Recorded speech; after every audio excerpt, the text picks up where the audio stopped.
नदी के किनारे पर एक गुरु का बहुत ही अद्भुत आश्रम था। उससे कहीं ज्यादा अद्भुत वहां पर रहने वाले गुरु थे। उस सन्यासी ने अपना पूरा जीवन विज्ञान और अध्यात्म के नाम पर लिख दिया था। शाम के समय पास के ही गांव से कुछ लोग उस सन्यासी के उपदेश सुनने के लिए उस आश्रम में पहुंच जाते थे।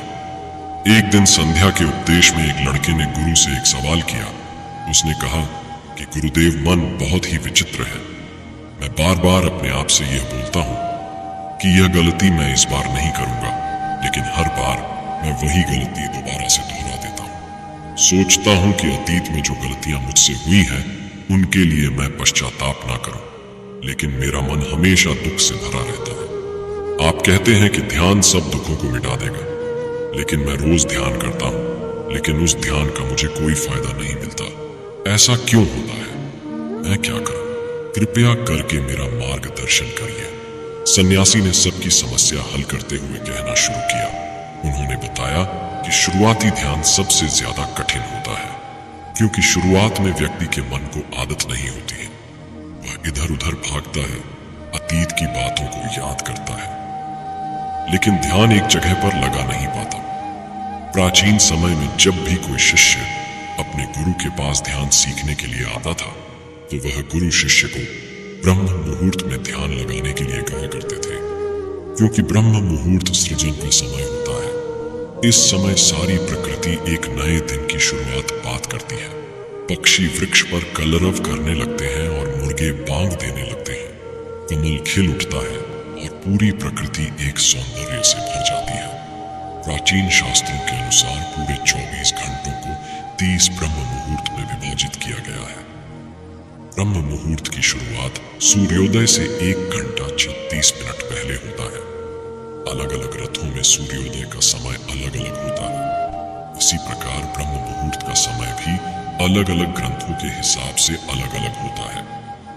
गर्मियों के दिनों में अगर सूर्य 6 बजे उदय हो रहा है, तो ब्रह्म मुहूर्त की शुरुआत इससे 1 घंटा 33 मिनट पहले यानी कि 4:24 पर होता है। और वहीं पर सर्दियों में सूर्य अगर 7 बजे उगता है, तो ब्रह्म मुहूर्त की शुरुआत 5:24 पर जाता है।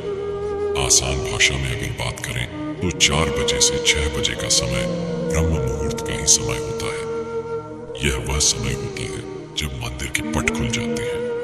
ऋषि मुनि नदियों में स्नान करने के पश्चात ध्यान साधना में लीन हो जाते हैं। चलिए विस्तार से समझते हैं कि इस समय हमारे शरीर में क्या बदलाव आते हैं। आयुर्वेद का कहना है कि मनुष्य का शरीर 3 ऊर्जांचल करता है। अगर इन दोषों का संतुलन हमारे शरीर में खराब होने लगता है, तो हम तरह तरह की बीमारियों से ग्रस्त हो जाते हैं। इन तीनों में से सबसे मुख्य ऊर्जा होती है। शरीर का संतुलन खराब होने से हमारे शरीर में 80 तरह की बीमारियां पैदा होती हैं। पित्त का संतुलन खराब होने से 40 और कफ का संतुलन खराब होने से 20 तरह की बीमारियां जन्म लेती हैं। इस प्रकार इन तीनों दशाओं में से वात सबसे ज्यादा महत्वपूर्ण है, और वात हमारे शरीर में सबसे ज्यादा सक्रिय सुबह के 2 बजे से 6 बजे के बीच में होता है। यानी कि ब्रह्म मुहूर्त से पहले उठने वाले लोगों का वात हमेशा संतुलन में रहता है, और इसी वजह से उनका पेट अच्छे से साफ होता है। उन्हें कोई बीमारी नहीं होती। वह हमेशा ऊर्जा से भरे हुए रहते हैं। उनका मुख कमल की तरह चमकता रहता है। उनमें असीम सौंदर्य पैदा हो जाता है। ब्रह्म मुहूर्त में उठने वाले लोग हमेशा आनंद में रहते हैं, और किसी भी काम को वह ध्यान बना लेते हैं। जो भी बुद्धिमान आदमी होता है, वह इस समय को व्यर्थ नहीं गवाता। अष्टांग हृदय, जो कि आयुर्वेद की एक श्रृंखला है, उसमें लिखा हुआ है कि खुद को जानने के लिए सबसे योग्य समय ब्रह्म मुहूर्त का ही होता है। जो लोग ध्यान में गहरे उतरना चाहते हैं, खुद की खोज करना चाहते हैं, उन लोगों के लिए ब्रह्म मुहूर्त का समय किसी वरदान से कम नहीं होता है। यह वो समय होता है जब पूरी प्रकृति एक नई शुरुआत करती है।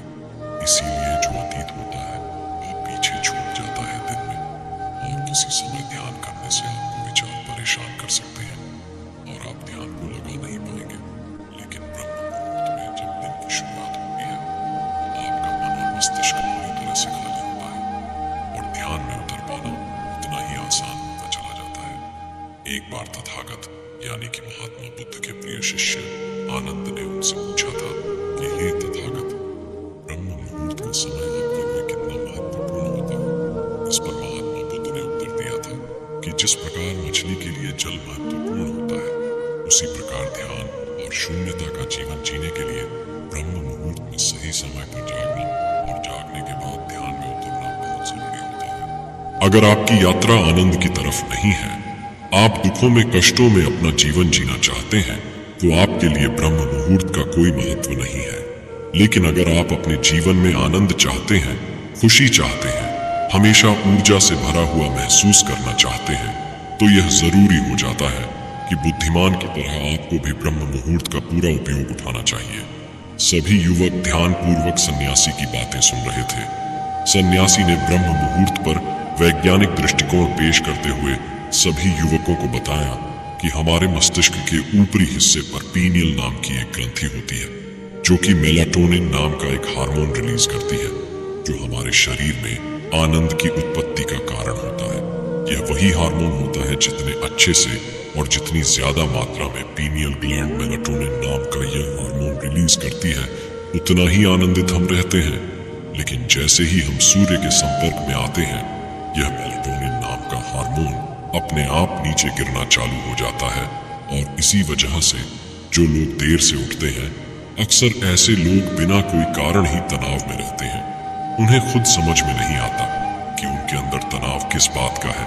छोटी छोटी बातों पर गुस्सा आना, चिंता में रहना, ये सारे स्वभाव उनके अंदर पाए जाते हैं। शरीर और मन मस्तिष्क की यह सारी प्रक्रिया मेलाटोनिन नाम के हार्मोन का द्वारा ठीक से रिलीज ना हो पाना, इसी के कारण कुछ इंसानों का स्वभाव ऐसा हो जाता है। ब्रह्म मुहूर्त के बाद का मुहूर्त समुद्रम नाम से जाना जाता है, जिसमें शरीर और मन की मूवमेंट होती है। इस समय पित्त पर सूर्य की किरणें सीधी आती हैं और सेरोटोनिन नाम का एक हार्मोन रिलीज होता है, जो हमारे मन और मस्तिष्क में ऊर्जा पैदा करता है, एक ताजगी पैदा करता है, जिससे हम दिन के सभी काम कर पाते हैं। चरक संहिता में लिखा हुआ है कि जो व्यक्ति रोजाना ब्रह्म मुहूर्त में उठता है, उसकी उम्र बढ़ने की रफ्तार धीमी हो जाती है। जिन लोगों के चेहरे पर झुर्रियां समय से पहले आने लगी हैं, जिनके बाल पकने लगे हैं, ऐसे लोग अगर नियमित रूप से ब्रह्म मुहूर्त में जागने का अभ्यास करें, तो कुछ ही समय में वह पाएंगे कि उनके चेहरे की झुर्रियां और उनके बाल पूरी तरह से ठीक हो चुके हैं। एक युवक ने महात्मा से सवाल किया कि गुरुदेव, कुछ लोग ब्रह्म मुहूर्त में नहीं उठ पाते हैं, ऐसे लोग किस प्रकार पर ब्रह्म मुहूर्त में उठने का अभ्यास कर सकते हैं? कृपया करके उसके बारे में मार्गदर्शन करें। सन्यासी ने कहना शुरू किया कि ब्रह्म मुहूर्त में जागने के लिए इस जरूरी हो जाता है कि पिछली रात्रि आप सही समय पर निद्रा में चले जाएं। अगर आप सही समय पर नींद नहीं लेंगे, तो आप ब्रह्म मुहूर्त में पूरी ऊर्जा के साथ नहीं उठ पाएंगे। आप ब्रह्म मुहूर्त में उठने के बाद भी थका थका महसूस करेंगे, आपको नींद आएगी, झपकी आएगी और आप पूरी तरह से ध्यान नहीं लगा पाएंगे। इसलिए जरूरी हो जाता है कि ब्रह्म मुहूर्त के समय का पूर्णतः उपयोग करने के लिए आप योग निद्रा का अभ्यास करें। योग निद्रा में नींद गहरी होती चली जाती है और कुछ ही समय में आपकी नींद पूरी हो जाती है। युवक ने अगला सवाल पूछा कि गुरुदेव, ब्रह्म मुहूर्त में किस प्रकार की दिनचर्या का पालन करना चाहिए? सुबह उठते ही सबसे पहले क्या करना चाहिए और किस प्रकार ब्रह्म मुहूर्त के समय का पूरी तरह से उपयोग करना चाहिए? सन्यासी ने सबको चेतावनी देते हुए समझाया कि जितने भी योगी महात्मा होते हैं, सन्यासी होते हैं, वो ब्रह्म मुहूर्त में स्नान और सोच आदि करने के बाद सीधा ध्यान में बैठते हैं, क्योंकि इस समय ध्यान करना सबसे आसान होता है। विचारों का भटकना सबसे कम होता है, क्योंकि इस समय दिन की शुरुआत हो रही होती है, नया सृजन हो रहा होता है। इस समय पूरा वातावरण शून्यता से भरा होता है, तो इस समय 15 मिनट का किया हुआ ध्यान पूरे दिन में 2 घंटे किए हुए ध्यान के बराबर हो जाता है।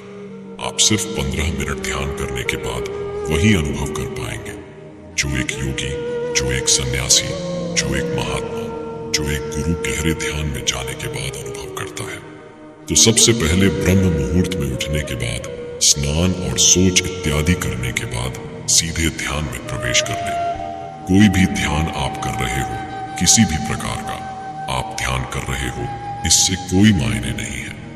जिसका भी आप पालन करते हो उसका ब्रह्म मुहूर्त में उठते ही पालन करने का अभ्यास करें और कुछ ही समय बाद आप खुद ही यह अनुभव करेंगे कि आप कितने गहरे आनंद को प्राप्त कर चुके हैं। आप इतने गहरे ध्यान को कभी अनुभव नहीं कर पाएंगे जितना गहरा ध्यान आप ब्रह्म मुहूर्त में अनुभव कर सकते हैं। जिन लोगों ने ध्यान की यात्रा की सिर्फ शुरुआत की या फिर जो शुरुआत करना चाहते हैं उनके लिए तो ब्रह्म मुहूर्त बहुत ही वरदान साबित होगा। सन्यासी ने चेतावनी देते हुए बताया कि कुछ लोग ब्रह्म मुहूर्त में जागने के बाद भी उस समय का उपयोग नहीं करते हैं। कुछ लोग अपना मोबाइल फोन यूज करने लगते हैं तो कुछ लोग किसी से बातें करने लगते हैं। लेकिन इस समय अगर आपका टहलने का मन हो रहा है, ध्यान करने के बाद तो आप अपने चप्पल या जूते निकालकर हरी घास पर घूमें। इससे आपकी त्वचा और आपकी आंखों को बहुत ही लाभकारी फायदे मिलेंगे। ध्यान और योग आसन करने के बाद एक व्यक्ति को शारीरिक अभ्यास जरूर करना चाहिए, क्योंकि ब्रह्म मुहूर्त में जब हमारे शरीर से पसीना निकलता है तो हमारे रक्त तक शुद्ध वायु यानी कि ऑक्सीजन पहुंचती है, जो हमारे रक्त संचार को बेहतर कर देती है और हमारे शरीर की सारी गंदगी बाहर आ जाती है। शारीरिक अभ्यास करने के बाद आप पूरे दिन चुस्त रहेंगे।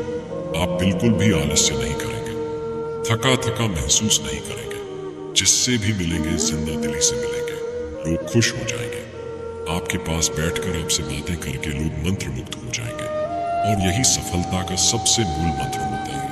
जो लोग सुबह उठकर ध्यान और शारीरिक अभ्यास मात्र कर लेते हैं वो जीवन में महान उपलब्धियां हासिल कर सकते हैं। आखिर में सन्यासी ने सभी युवकों को समझाते हुए कहा कि ब्रह्म मुहूर्त का समय हमारे जीवन का सबसे कीमती समय होता है। इसीलिए इस समय को दूसरी गतिविधियों में बर्बाद मत करो। इस समय को तुम अपनी आध्यात्मिक और मानसिक उन्नति के लिए बहुत अच्छे से इस्तेमाल कर सकते हो और इसका सदुपयोग कर सकते हो। इसके बाद सन्यासी सभी को प्रणाम करके वहां से प्रस्थान कर गए।